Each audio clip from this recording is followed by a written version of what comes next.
अच्छा भाई, इस वीडियो में आपको ट्वाइस डिफरेंशिएबल यानी दो दफ़ा काबिल तफरीक फंक्शन के ग्राफ बना के दिखाए गए हैं।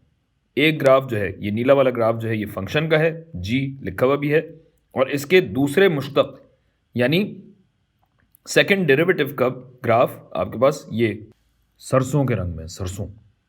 अच्छा, और इन दोनों में अगर आप देखें कि इन्फ्लेक्शन पॉइंट कहाँ पे है, इन्फ्लेक्शन पॉइंट के बारे में आपको ये तो मालूम है कि इन्फ्लेक्शन से मुराद ये है कि कहाँ ग्राफ का खम या घेराव कहें वो अपनी शक्ल बदलता है, यानी इस तरह से इस तरह हो जाता है, या फिर इसका उलट कि इसका मुंह जो है जब अपना रुख बदल लेता है, इस तरह से इस तरह हो जाए या वैसे हो जाए जैसे पहले दिखाया था।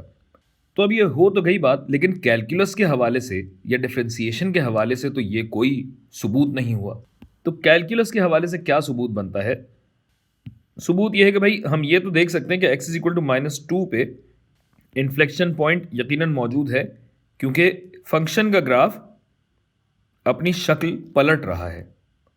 मगर जो इसका डेरिवेटिव है और जो दूसरा डेरिवेटिव है उसके साथ क्या हो रहा है ये देखिए।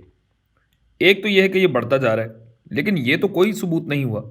हाँ, मगर ये ज़रूर है कि अगर आप x इज इक्वल टू -2 पे गौर करें तो ये जो g प्राइम प्राइम है, यानी सेकंड डेरिवेटिव जो इस फंक्शन का है, वो यहाँ पे सिफर की कदर रखता है।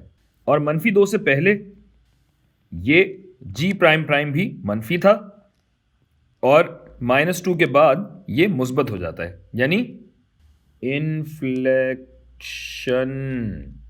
पॉइंट, इन्फ्लेक्शन पॉइंट जो है हमारा, इस पे जी प्राइम प्राइम का साइन पलट जाता है या तब्दील हो जाता है। मनफी है तो मुस्बत, मुस्बत है तो मनफी हो जाएगा। और ये कैलकुलस के हवाले से सबूत है इन्फ्लेक्शन पॉइंट का।